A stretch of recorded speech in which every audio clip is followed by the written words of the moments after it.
मैं मोहित कुमार यादव एक बार फिर से आप सभी का स्वागत करता हूं अपने चैनल स्टडी पॉइंट पर। तो आज हम यहां पर कक्षा 9 की गणित का चैप्टर नंबर 1 जिसका नाम है संख्या पद्धति शुरू करने जा रहे हैं।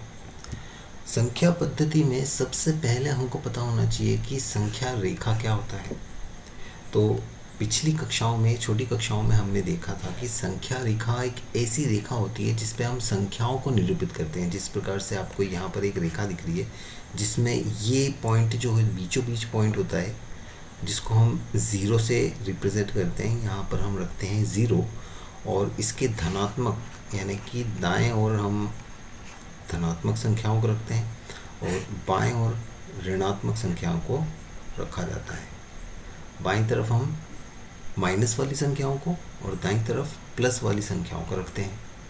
जैसे कि यहाँ पर देख लिया आपको 1, 2, 3। इसी प्रकार से लेफ्ट हैंड साइड पर यानी कि बाएं तरफ -1, -2, -3 इस प्रकार से यह संख्याएं चलती। तो जितनी भी संख्या हैं हम संख्या रेखाओं पर निरूपित कर सकते हैं। जैसे कि यहाँ पर अब बात करें 1/4, 1/2, तो ये 0 से 1 के बीच में आने वाली कुछ परिमेय संख्या हो चुकी है। तो सबसे पहले हम जान लेते हैं कि कौन कौन सी संख्याएं जो होती हैं हमको यहाँ पर पढ़नी है। तो सबसे पहला तो हमारे पास में आ जाता है प्राकृतिक संख्याएं या प्राकृत संख्याएं भी इनको बोलते हैं हम, प्राकृत संख्याएं। प्राकृत संख्याएं, देखिए प्राकृत संख्या होता क्या है, जो नेचुरली 1 से हम शुरू करते हैं संख्याओं को। तो 1, 2, 3 इस प्रकार से जो संख्याएं चलेंगी अनंत तक, ये इनफाइनाइट तक जाएंगी, अनंत तक, जहाँ तक भी हम गिनती लिख सकते हैं या संख्याओं को लिख सकते हैं वहाँ तक। लेकिन शुरुआत कहाँ से होगी? 1 से।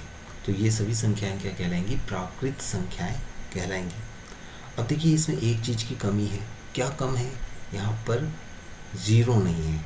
तो जब अगर 0 मिला दें हम तो वो बन जाती है क्या? पूर्ण संख्या है।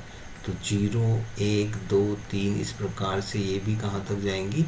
अनंत तक। तो ये हो जाती है हमारी पूर्ण संख्याएं। देखिए प्राकृत संख्या और पूर्ण संख्या में केवल 0 का अंतर है।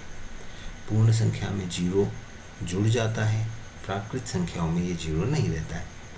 फिर इसके बाद आ जाते हैं पूर्णांक, और पूर्णांक में सभी धनात्मक संख्याएं और सभी ऋणात्मक संख्याएं और 0 ये तीनों चीज़ें काउंट होती है।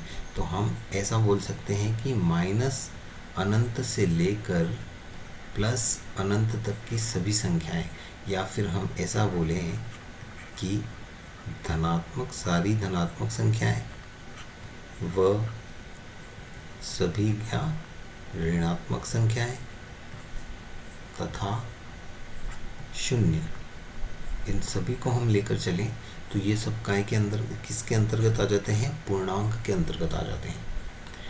जैसे कि मैं बात करूं -5, -4, -3, -2, -1, 0, 1, 2, 3 इस प्रकार से यह अनंत तक, इस प्रकार से ये भी चलेंगी अनंत तक। तो ये सभी क्या कहलाएंगे? पूर्णांक कहलाएंगे। धनात्मक संख्याएं भी पूर्णांक कहलाएंगी, ऋणात्मक संख्याएं भी पूर्णांक कहलाएंगी। बस होनी शर्त ये है कि वो पूर्ण अंक के रूप में होना चाहिए, दशमलव में या परिमेय संख्याओं या भिन्न के रूप में नहीं होना चाहिए।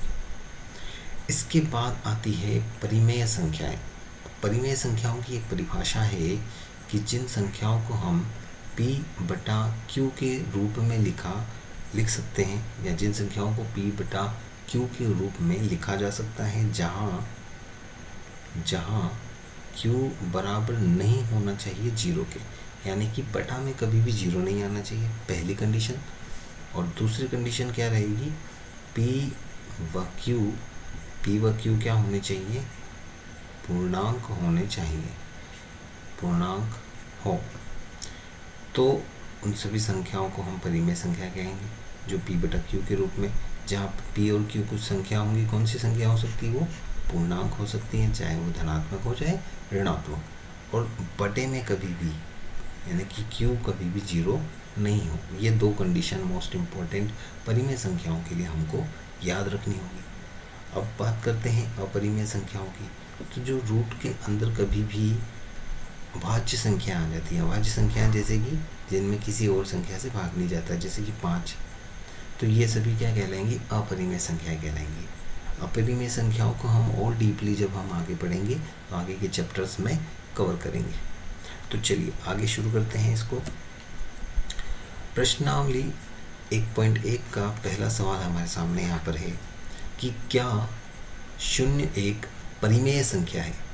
सबसे पहले तो यहाँ पर हमसे एक सवाल पूछ लिया कि 0 एक परिमेय संख्या है, 0 एक परिमेय संख्या है या नहीं है, पहली चीज़ ये पूछी हमसे।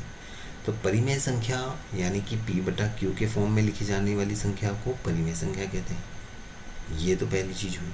तो हमको ये जवाब देना है कि क्या ये परिमेय संख्या के पर 0 जो है वो परिमेय संख्या है या नहीं है। तो हम यहाँ पर लिखेंगे कि 0 एक परिमेय संख्या है। हाँ, क्यों है उसका रीज़न भी यहाँ पे पूछा है कि क्या इसे आप p/q के रूप में लिख सकते हैं जहाँ p और q पूर्णांक हो तथा q does not equal to 0। तो दूसरी बात यहाँ पर हमसे पूछी है कि क्या इसे आप p/q के रूप में लिख सकते हैं। जी हाँ, बिल्कुल लिख सकते हैं। अब देखिए p और q की कंडीशन क्या थी। तो अभी हमने यहाँ पर बात करी थी कि p और q पूर्णांक हो सकते हैं। अब पूर्णांक क्या होते हैं, तो 0, 1, 2, 3, 4 इस प्रकार से धनात्मक और -1, 2, 3, 4 इस प्रकार से ऋणात्मक संख्या है, ये सभी क्या कहलाएंगे, पूर्णांक। तो देखिए अगर मैं इस प्रकार से यहाँ एक एग्जाम्पल लेता हूँ कि 0/1 लिखूँ, तो 0 क्या है, पूर्णांक है, बिल्कुल है। 1 क्या है, पूर्णांक है, बिल्कुल है। और इसको मैं p/q के रूप में लिख पा रहा हूँ, जहाँ पर q जो है यानी कि हमारे बटे में जो संख्या है यानी कि जो हर हमारा है वो 0 नहीं आ रहा है। तो इस प्रकार से मैं आगे भी 0/2 लिख दूँ, 0/-4 लिख दूँ, 0/-5 लिख दूँ, 0/7 लिख दूँ। तो ये सभी p/q के रूप में लिखे जा सकते हैं। ठीक है, तो ये जो चीज़ें हैं तो इसलिए हम यहाँ पर लिखेंगे कि चूँकि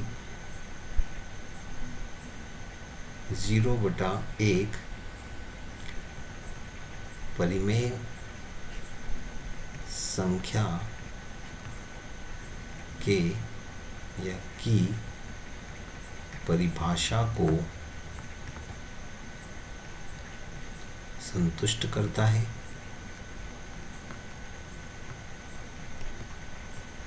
इसलिए 0 एक परिमेय संख्या है, परिमेय संख्या है। तो ये हमने सिद्ध करके भी बता दिया कि किस प्रकार से 0 एक परिमेय संख्या है तो क्यों है। तो सिंपली हमको अगर पूछा जाए कि क्या 0 एक परिमेय संख्या है तो हम क्या आंसर देंगे, हाँ। क्यों है तो उसका रीज़न यहाँ पर हमने लिखा है। चलिए आगे देखते हैं क्वेश्चन नंबर 2 को। तो क्वेश्चन नंबर 2 में यहाँ पर हमको बोला गया है कि 3 व 4 के बीच में 6 परिमेय संख्याएं ज्ञात कीजिए। 3 और 4 के बीच में, तो 3 और 4 के बीच में कितनी परिमेय संख्या ज्ञात करनी है, हमको 6 ज्ञात करनी। सबसे पहली बात तो ये देखना है कि 6 परिमेय संख्या है। कितनी परिमेय संख्या है, 6 परिमेय संख्या है। अब बात करूँ मैं 3 की, तो इनकी हमको निकालनी पड़ेंगी तुल्य भिन्न। तुल्य भिन्न क्या होती है, तो देखते हैं तुल्य भिन्न क्या होती है। देखिए 3 को मैं 3/1 के रूप में लिख सकता हूँ क्योंकि किसी भी संख्या के बटे में 1 तो होता ही है। और 4 को मैं 4/1 लिख सकता हूँ। अब देखिए यहाँ पर 6 परिमेय संख्या निकालनी है, तो 6 से ज़्यादा कोई भी आप संख्या लिख सकते हैं। 6 से 1 बड़ा ले लो 7, या फिर कोई भी बड़ी संख्या 8, 9, 10, 11 जो भी आपको लगे। तो यहाँ पर 6 से 1 ज़्यादा हम ले लेते हैं, 7 ले लेते हैं। तो 7 का हम गुणा कर लेते हैं ऊपर भी और नीचे भी। ठीक, तो 7 का गुणा जब ऊपर करेंगे तो तीनों सत्ते ये कितना हो जाएगा, 21 हो जाएगा। ये हो जाएगा हमारे पास में 21, और 7 का 1 से गुणा हुआ तो ये हुआ 7। और इसकी तुल्य भिन्न नहीं निकाली तो यहाँ पर भी 7 का गुणा हमने ऊपर और नीचे दोनों तरफ करा, तो 7 चौक ये हो चुका है 28, और यहाँ पर आ जाएगा 7 एकम 7। ये हमने तुल्य भिन्न निकाल ली। देखो यहाँ 21/7 कट के कितना आ जाएगा, 3 ही आ जाएगा, और 28/7 कट के कितना आ जाएगा, 4 आ जाएगा। तो ये हमने 3 और 4 को तुल्य भिन्न के रूप में 21/7 और 28/7 के रूप में लिख दिया है। अब हम यहाँ पर लिखेंगे, इसलिए 3 व 4 के बीच 6 परिमेय संख्या है, परिमेय संख्याएं हैं। अब कौन कौन सी हैं? तो देखिए 21/7 से चलते हम, 22/7, 23/7, 24/7, 25/7, 26/7, 27/7। कितनी हो गई? 1 2 3 4 5 और 6। तो ये हमारे पास में सभी परिमेय संख्या निकल गई हैं, और ये सभी परिमेय संख्याएं 3 व 4 के बीच में आती हैं। तो हो गई 6 परिमेय संख्याएं। तो इसी प्रकार से सबसे पहला काम हमको ये करना है कि तुल्य भिन्न के रूप में बदलना है। तुल्य भिन्न के रूप में किस प्रकार से बदलना है? तो कोई भी एक संख्या से ऊपर और नीचे यानी कि अंश और हर दोनों में आपको गुणा करना है। वो संख्या होनी चाहिए जितनी भी हमको निकालनी है संख्या आंसर में, जैसे कि यहाँ 6 परिमेय संख्या निकालनी है तो 6 से बड़ी संख्या का गुणा करना है। ठीक बात। चलिए अब आगे चलते हैं हम क्वेश्चन नंबर 3 की तरफ। तो 3 क्वेश्चन नंबर भी सेम क्वेश्चन नंबर 2 जैसा ही है। यहाँ पर बोला गया है कि 3/5 और 4/5 के बीच 5 परिमेय संख्याएं ज्ञात करनी। कितनी ज्ञात करनी है? अब यहाँ पर 5 ज्ञात करनी है, और यहाँ पर 2 भिन्न दे रखी है, एक 3/5 दे रखी है, एक 4/5। तो चलिए इसको सॉल्व करते हैं। देखिए 3/5 इसकी भी तुल्य भिन्न निकालनी होगी। तो हम इसकी तुल्य भिन्न निकालने के लिए क्या करते हैं कि अब देखिए 5 निकालनी है तो एक बड़ा कर देते हैं, यानी कि 6 से गुणा। तो 6 का गुणा ऊपर भी करेंगे हम, 6 का गुणा नीचे भी। तो यहाँ पर 6 दिया कितना हो जाएगा? 18 तो हो जाएगा ऊपर, और बटे में क्या हो जाएगा? 5 का 6 से गुणा करने पर ये हो जाएगा 30। चलिए अब देखें आगे। तो ये 4/5 है, और इसका गुणा भी 6 से करेंगे हम।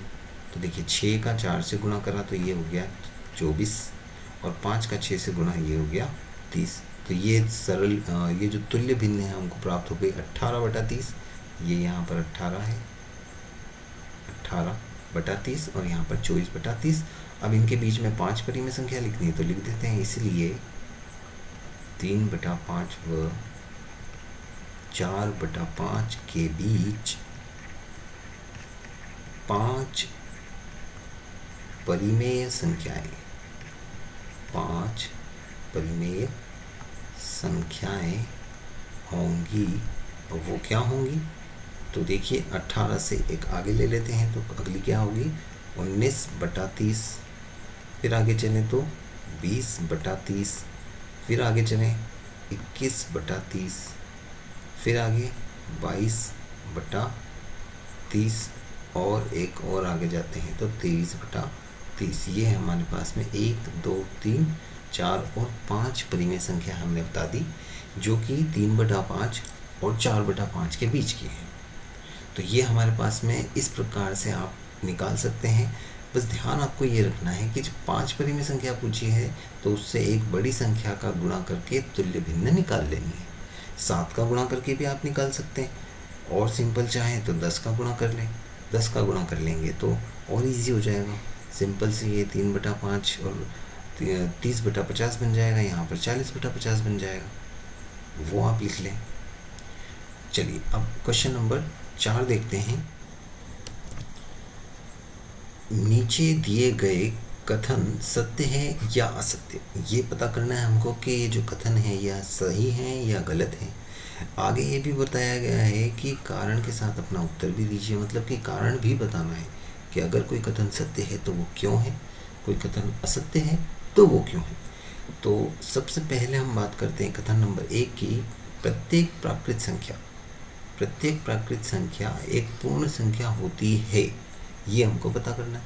तो सबसे पहले तो हम देखें कि प्राकृत संख्या क्या होती है। 1 2 3 4 इस प्रकार से अनंत तक, ये तो है प्राकृत संख्या।